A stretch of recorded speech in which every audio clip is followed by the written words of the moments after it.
कलसूम बचपन से ही सुलझी हुई लड़की थी। वो मौलवी साहब की इकलौती बेटी थी। जब वो जवान हुई तो उसकी खूबसूरती के चर्चे पूरे गांव में होने लगे। एक रईस का बेटा उस पर अपना दिल हार बैठा। वो खुद ऐसी महफिलों की जिन्नत बनता था जहां शराब नोशी आम थी और उसके औरतों के साथ नाजायज़ तल्लुकात थे। जब उससे उसके दोस्तों ने पूछा कि तुम तो एक रंगीन मजाज आदमी हो, फिर तुझे इमाम मस्जिद की बेटी ही क्यों पसंद आई है, उसने जवाब दिया कि ये सब चीज़ें तो मैं दिल बहलाने के लिए करता हूँ, मगर इनको मैं अपने घर की जिन्नत नहीं बना सकता। उसके दोस्त ने कहा कि अगर तुम इस लड़की को अपनाना चाहते हो तो तुझे ये सब छोड़ना पड़ेगा। यह सुनकर रईस के बेटे को गुस्सा आ गया। उसने अपने दोस्त से कहा कि मेरे मामलात में बोलने की ज़रूरत नहीं है, मैं वही करूँगा जो मेरा दिल करेगा।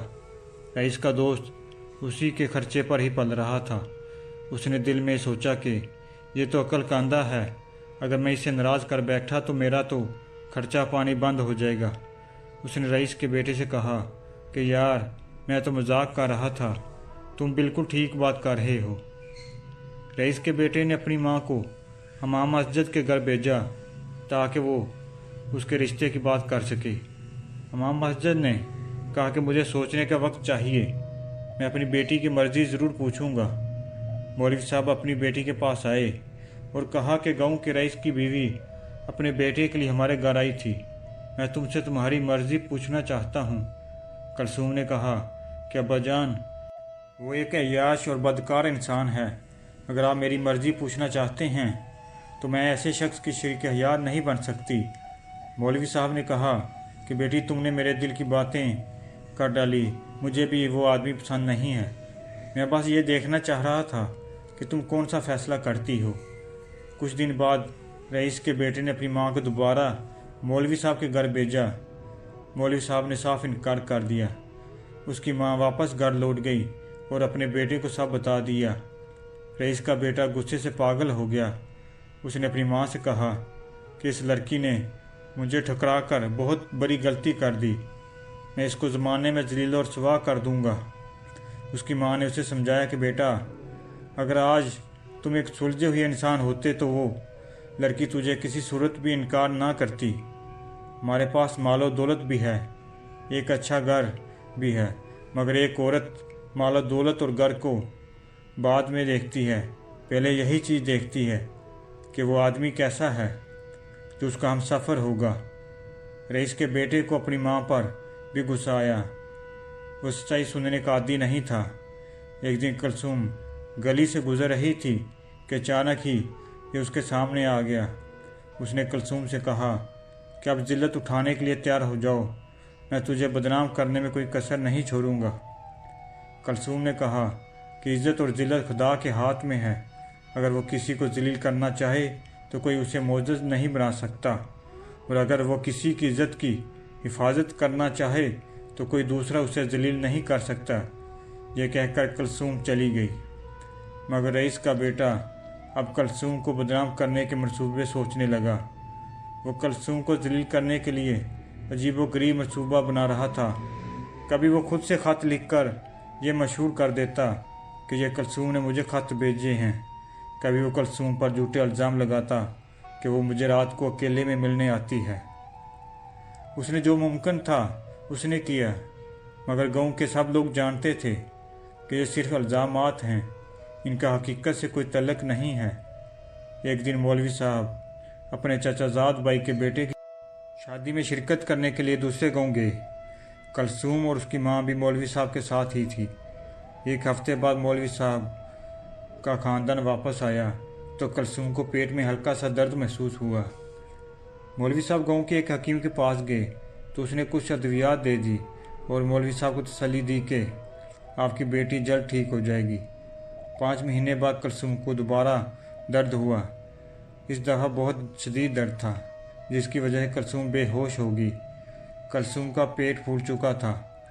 मौलवी साहब कलसूम को दोबारा हकीम के पास ले गए तो हकीम ने दावा कर दिया कि कलसूम हामिला हो चुकी है, क्योंकि पेट के अंदर बच्चा हरकत करता दिखाई देता है। ये वो दौर था जिसमें अल्ट्रासाउंड और एक्सरे की सहूलत मौजूद नहीं थी। मौलवी साहब शर्म से पानी पानी हो गए और कलसूम को लेकर घर रवाना हुए। रईस का बेटा हकीम के पास आया और उसने दरियाफ्त किया कि मौलवी साहब की बेटी को क्या तकलीफ़ है।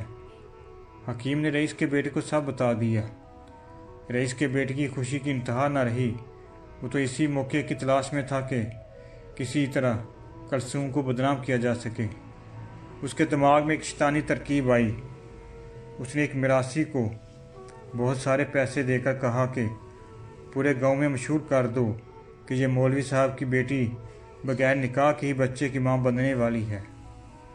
बहुत सारे लोग ये बात सुनकर मौलवी साहब के दरवाजे पर जमा हो गए। वो मौलवी से हकीकत जानना चाहते थे, मगर मौलवी का झुका हुआ चेहरा देखकर सब समझ गए। उन्होंने ना सिर्फ मौलवी साहब को मस्जिद के इमामत से हटा दिया, बल्कि ये मुतालबा भी किया कि 2 दिन के अंदर वो गांव छोड़कर चला जाए, क्योंकि हमारे गांव में ऐसे बेहया लोगों के लिए कोई जगह नहीं है। कलसूम अपनी माँ के सामने कस्में उठाकर यही कहती रही कि मुझे किसी नामहरम ने हाथ तक नहीं लगाया।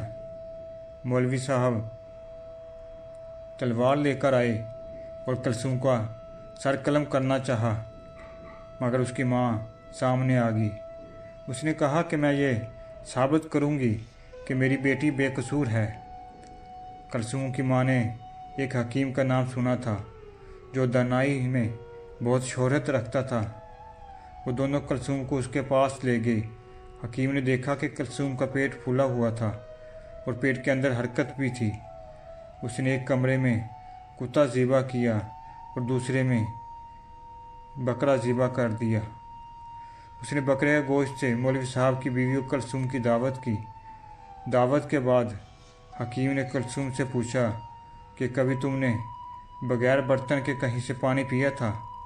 कलसूम ने बताया कि एक दिन हम शादी पर जा रहे थे कि गर्मी की वजह से मुझे सख्त प्यास लगी, तो मैंने एक नहर से चुल्लू भर कर पानी पी लिया था। हकीम कलसूम को उसी कमरे में ले गया जहाँ कुत्ता ज़िबा किया गया था। कलसूम ने कराहत भरे लहजे में कहा कि कुत्ते को किस लिए ज़िबा किया गया। हकीम ने कहा कि तुम्हारा इलाज इसी वक्त मुमकिन था जब तुमको कुत्ते का गोश्त खिलाया जाता। तुमने अभी जो गोश्त खाया है वो कुत्ते का था। कलसूम ने जैसे ही ये सुना तो उसका जी मतलाने लगा और उसे एक ज़ोरदार कै आई। उसके पेट से पहले बहुत सा पानी निकला, उसके बाद बहुत बड़ा सा मेंढक निकला। मौलवी साहब ने हकीम से पूछा कि क्या माजरा है। हकीम ने मौलवी को बताया कि जब कलसूम ने नहर से पानी पिया था तो इस पानी में एक छोटा सा मेंढक जो इस वक्त टिडपुल की शक्ल में था पेट में चला गया। वो पेट में ही परवरिश पाता रहा और जब वो पूरा मेंढक बन गया तो पेट फूलना शुरू हो गया, बिल्कुल इसी तरह जैसे एक औरत अमीर से हो।